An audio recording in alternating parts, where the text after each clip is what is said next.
Então, vamos dando prosseguimento à segunda sessão do 10º Congresso Brasileiro de Neurociências da Visão. Vamos agora para a palestra da advogada Patrícia Nunes de Guzmão, que possui graduação e mestrado aqui pela Universidade Federal de Minas Gerais e está realizando doutorado na Universidade de Coimbra, em Portugal. Vai falar sobre a LGPD e o tratamento de dados pessoais para fins acadêmicos e para a realização de estudos por órgãos de pesquisa. Então, com a palavra, a doutora Patrícia. Muito obrigado. Boa tarde a todos. É um prazer estar aqui hoje, nesse 10º Congresso Brasileiro de Neurociências da Visão, né? Gostaria de agradecer ao professor Douglas pelo convite, professor Ricardo, professora Márcia Guimarães também pelo convite, pela confiança. É a primeira vez que eu palestro nesse evento, né? Embora eu já tenha participado em outras oportunidades como assistente, né? Então, é com muita satisfação que estou aqui hoje para esclarecer um pouco sobre o impacto da Lei Geral de Proteção de Dados na pesquisa. Bom, nessa palestra, nós abordaremos questões relacionadas ao regime jurídico da LGPD e de que maneira ele afeta os dados exclusivamente acadêmicos. Depois, nós trataremos de quais são as bases legais que autorizam o tratamento de dados pessoais para a realização de pesquisas. Por último, nós explicaremos o que é um órgão de pesquisa e falaremos da delimitação da responsabilidade do pesquisador. Bom, as pessoas normalmente falam, né, que a LGPD, a Lei Geral de Proteção de Dados, não vai pegar. Isso é uma fala que nós correntemente escutamos. Mas eu indago aos senhores, será que não é inexorável a utilização do metaverso, a utilização de redes sociais, a utilização de todos esses componentes virtuais no nosso dia a dia? Não há mais como voltar. E existe hoje um arcabouço jurídico de normas que regulamentam todo esse viver, esse existir no ambiente virtual.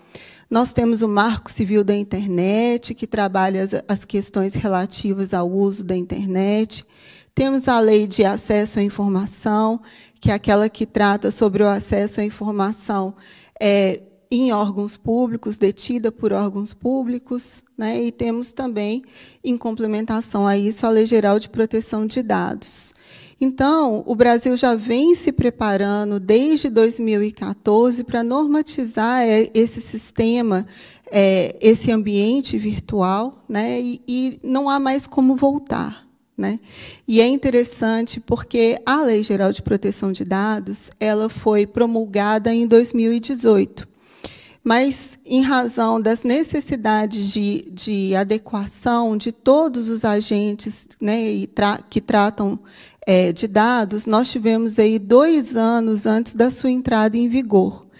E a lei entrou exatamente em vigor em meio à pandemia, em agosto de 2020.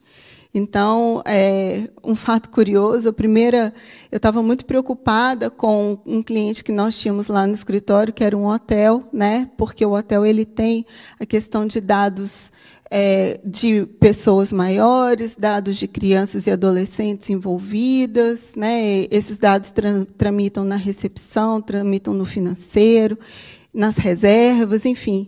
Então, na pandemia, aquela confusão, e fazendo reunião online com o cliente, falei, pois a gente precisa fazer, então, o tratamento da implementação da LGPD, e ele, assim, com aquela cara, falou assim, doutora, eu acho muito bacana essa questão de diversidade, mas não é o momento da gente falar de LGBT. Então, as pessoas, de fato, confundem essas siglas, essa sopinha de letras, mas a gente hoje está falando da Lei Geral de Proteção de Dados, não é de LGBT, que também é deveras importante, mas num outro momento. Bom, para que a gente consiga, então, entender por que a necessidade dessa proteção de dados, nós temos como o princípio basilar do nosso ordenamento jurídico a Constituição da República, né, também chamada de Constituição Federal. Então, a Constituição Federal ela baliza duas questões que não são antagônicas, mas que devem viver em harmonia. A primeira delas é relacionada à pessoa física ou pessoa natural. Então, ela diz que a pessoa física ou a pessoa natural deve ter a sua liberdade protegida, a sua privacidade preservada e a sua personalidade preservada de ataques, de qualquer questão que infrinja ou que ultrapasse a sua expressão de vontade, né? Mas, ao mesmo tempo, a Constituição também entende que há, sim, uma importância relacionada à pesquisa, à ciência e à inovação. Então, lá no artigo 206, a Constituição diz o seguinte, olha, há uma liberdade de ensino, é necessária a pesquisa, e tudo isso será feito com o incentivo do Estado.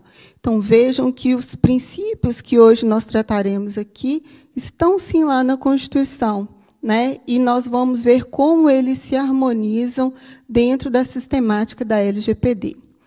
Então, transportando esses princípios para a Lei Geral de Proteção de Dados, nós temos, então, a proteção da liberdade, da privacidade, da personalidade da pessoa natural. Então, significa dizer o seguinte, bom, a LGPD não se destina a pessoas jurídicas, apenas a pessoas físicas. Então, os dados que são protegidos por essa norma são dados de pessoas físicas. O segundo ponto, além da proteção de dados da pessoa física, assim como a Constituição, a LGPD também reconhece a importância da ciência. E, com isso, com o reconhecimento da importância da ciência, ela flexibiliza o tratamento de dados das pessoas naturais, né? Então, ela flexibiliza os princípios da autodeterminação, ou seja, você só pode utilizar os meus dados se eu consentir, se eu permitir, para as finalidades às quais eu permitir ou consentir. E, ao mesmo tempo, ela diz, olha, cientista, pesquisador, você pode utilizar esses dados sem o consentimento do titular dos dados. Então, vejam que interessante.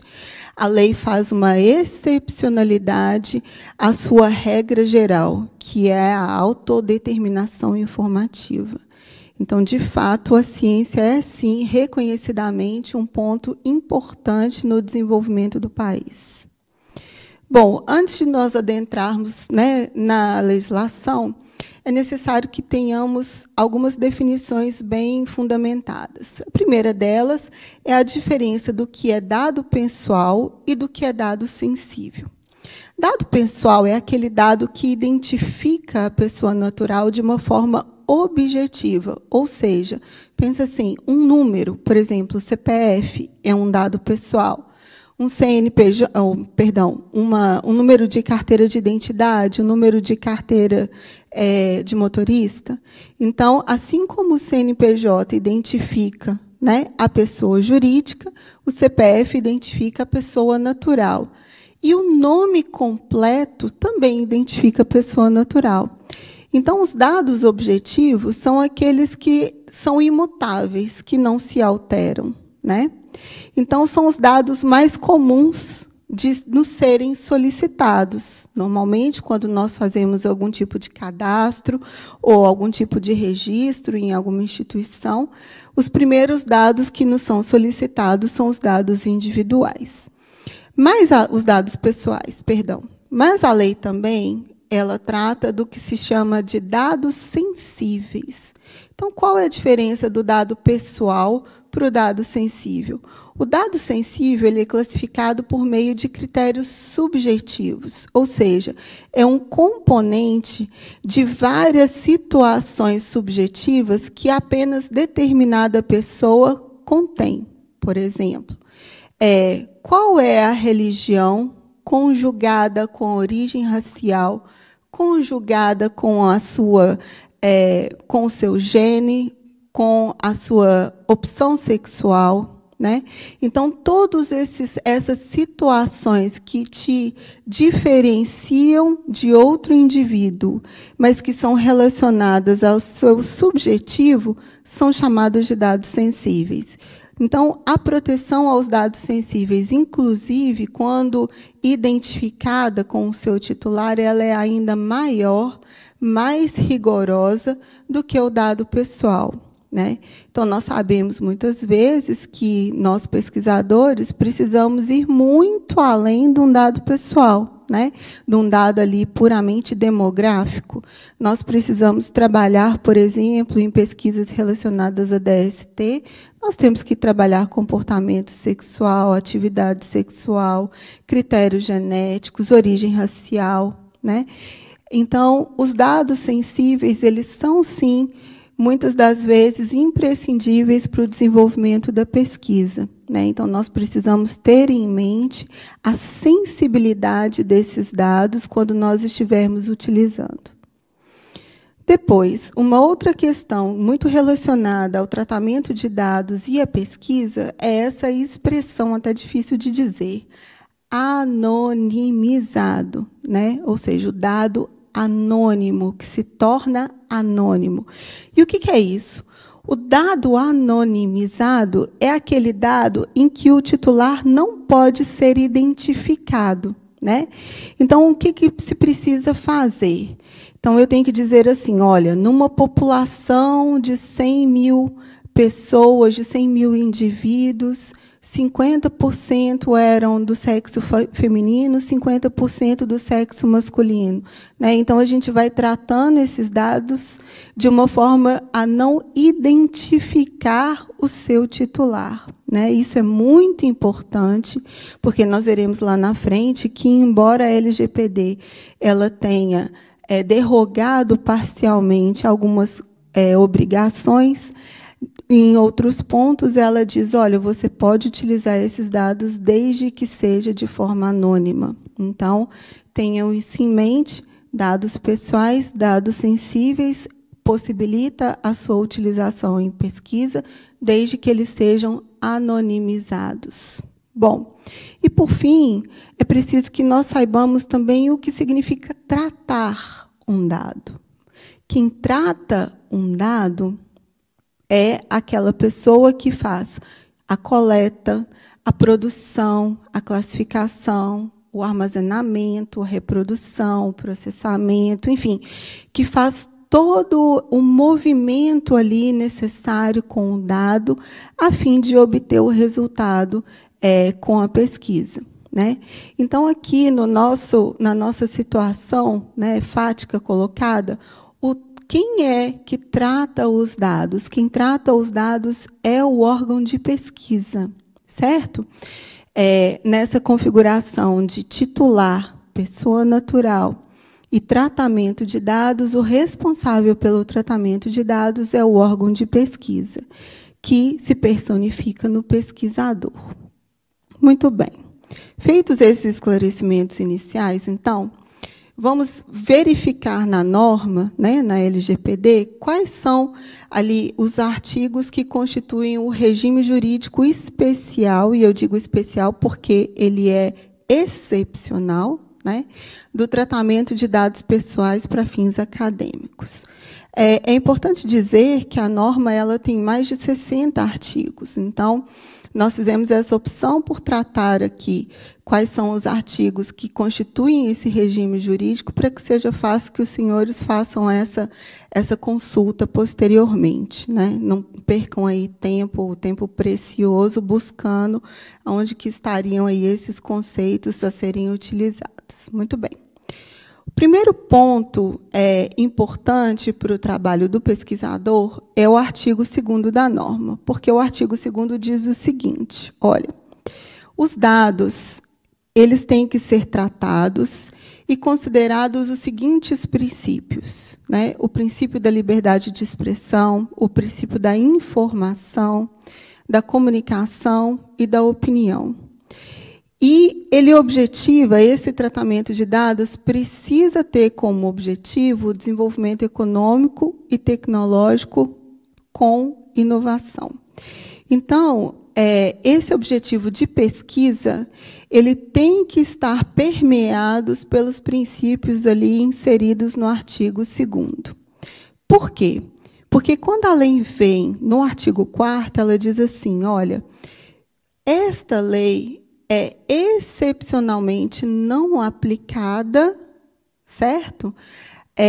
Aos dados acadêmicos para fins, aos dados, né, pessoais ou sensíveis, para fins exclusivamente acadêmicos. Então, o que significa isso? No jargão jurídico, nós dizemos que há uma derrogação parcial, ou seja, uma lei em vigor, ela é impedida de ser aplicada em determinados pontos, em determinadas situações. Então, quais são os pontos principais em que essa lei não é aplicada?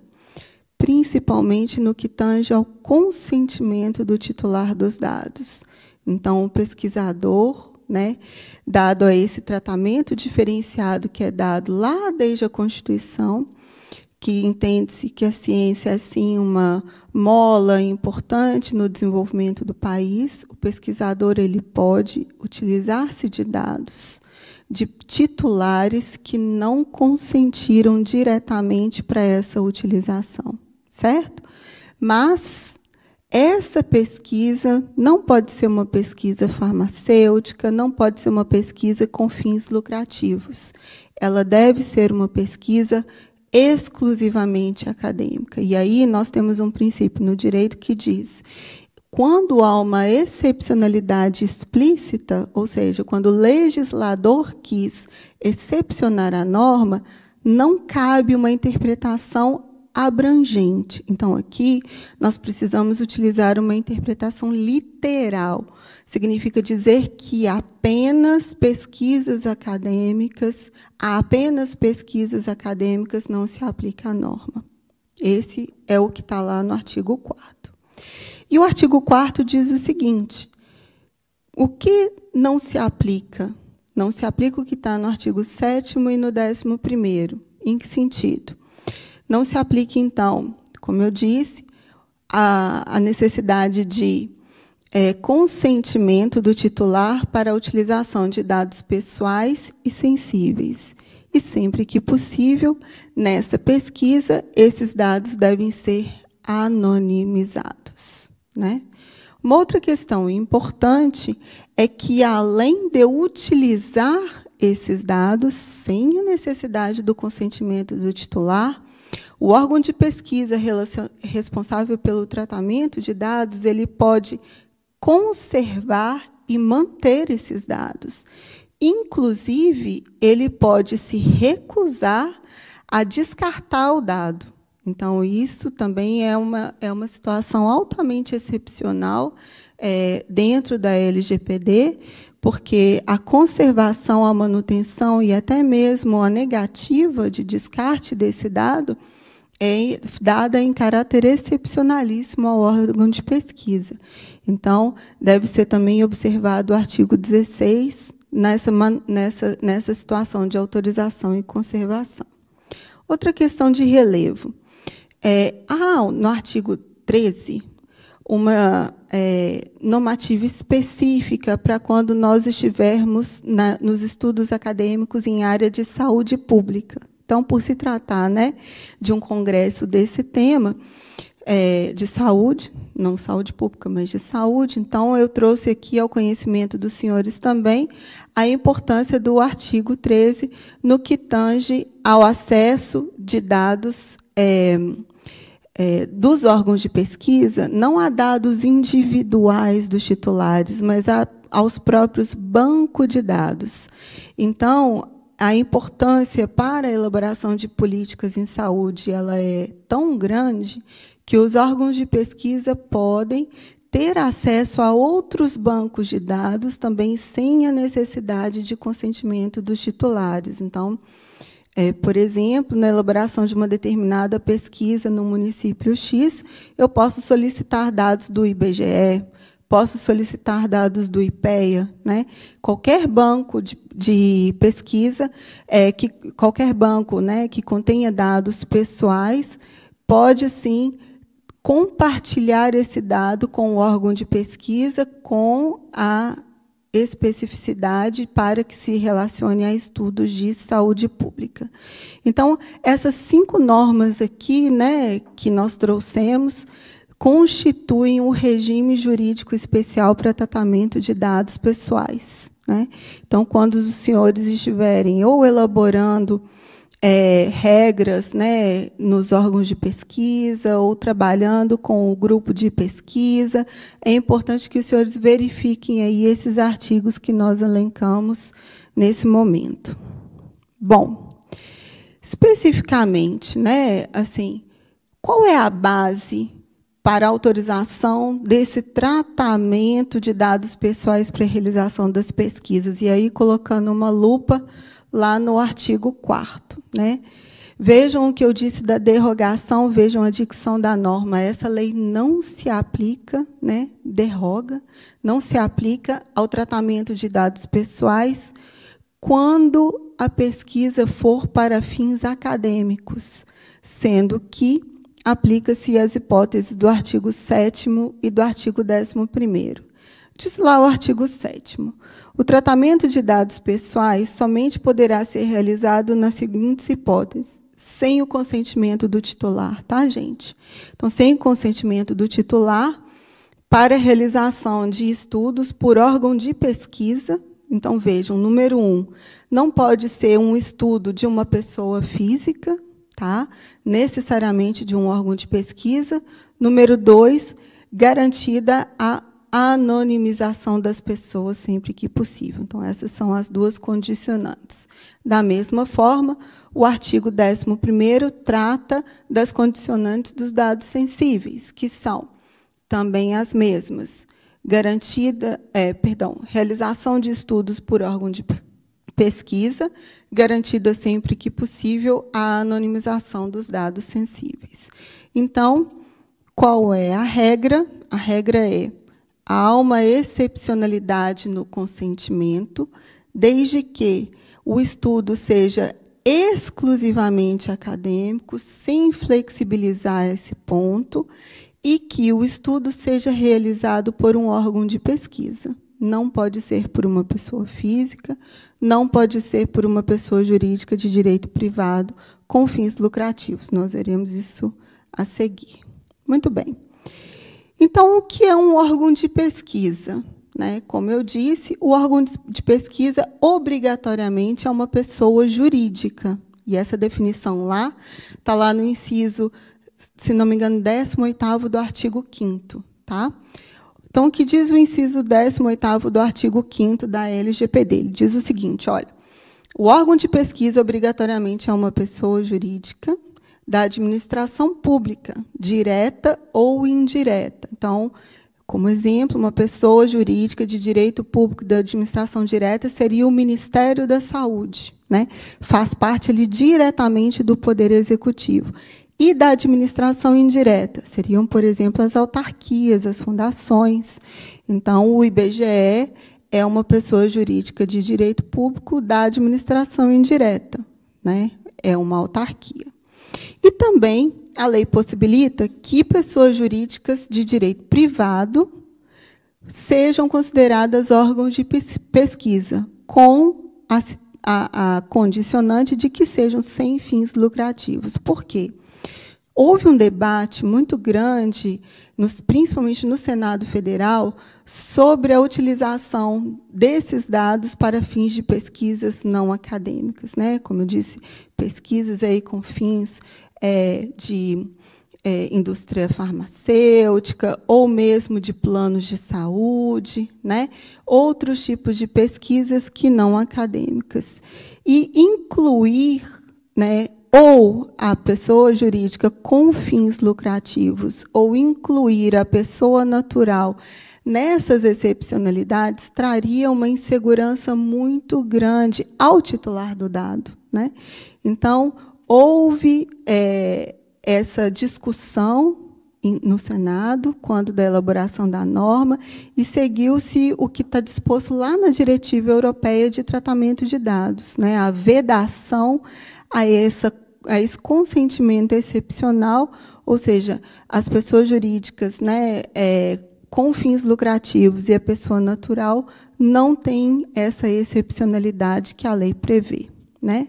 Então, esse é o primeiro ponto. Segundo ponto, além de ser uma pessoa jurídica da administração pública, direta ou indireta, ou se privada sem fins lucrativos, é obrigatório que ela tenha, lá no seu estatuto ou no seu objetivo social, a pesquisa. Pesquisa básica, pesquisa aplicada, com fins históricos, demográficos, estatísticos, não importa. O que importa é que esteja lá no seu estatuto ou no seu objeto social a pesquisa, né? Se não tiver, ela não tem ali a afinidade com a pesquisa acadêmica, portanto, não se enquadra na exceção da lei.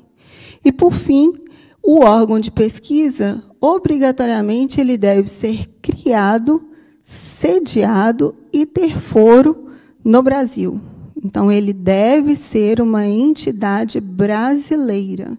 Não se pode considerar uma entidade estrangeira como órgão de pesquisa para fins da LGPD. Muito bem. Já aqui, caminhando para o final, qual é, então, a responsabilidade desse pesquisador? Qual é a responsabilidade do pesquisador que trabalha, que pesquisa, que se vincula ao órgão de pesquisa? Seja ele o professor, o coordenador, ou mesmo o aluno, né, o acadêmico. Bom, nós temos uma responsabilidade relacionada ao órgão e ao titular dos dados. Não existe uma responsabilidade direta do pesquisador com o titular dos dados, porque, como nós vimos, né, no início, a LGPD vincula o órgão de pesquisa a uma pessoa jurídica. Então, como que o pesquisador deve agir? O pesquisador ele deve seguir as regras do CEP-CONEP, né, o Comitê de Ética em Pesquisa e os comitês lá do Ministério da Saúde, se houver, sim, em pesquisas de seres humanos, a obrigatoriedade daquelas declarações de consentimento, né? Então, essas questões éticas específicas da pesquisa de seres humanos, a LGPD deixa de lado, ela não entra, ela reconhece a legitimidade sobre essas regras, né, ela excepciona. Então, é, sim, em pesquisas com seres humanos, obrigatória a observância das regras do CEP e do CONEP, né? E uma outra questão importante é a necessidade de que o pesquisador tenha em mente que os dados que ele possui só podem ser tratados dentro do próprio órgão, com a finalidade de pesquisa, e que ele deve ter controle e segurança desses dados, né? Ao mesmo tempo, ao divulgar esses resultados, ele não pode revelar de forma nenhuma dados pessoais, né? Ele deve observar as políticas internas de responsabilização e não pode, de maneira alguma, também transferir esses dados a terceiros de qualquer espécie, né?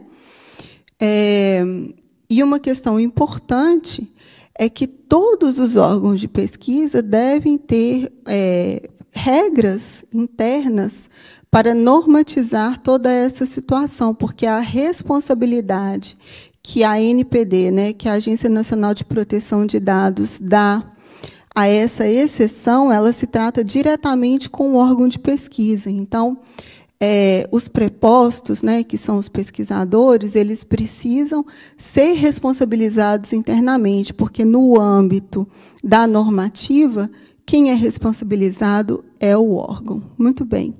Então, eu agradeço a todos pela atenção. Foi um prazer mudar um pouco o foco aqui do Congresso e trazer um pouquinho do direito para balizar aí, essa tarde. E muito obrigada, professor Douglas, e agradeço.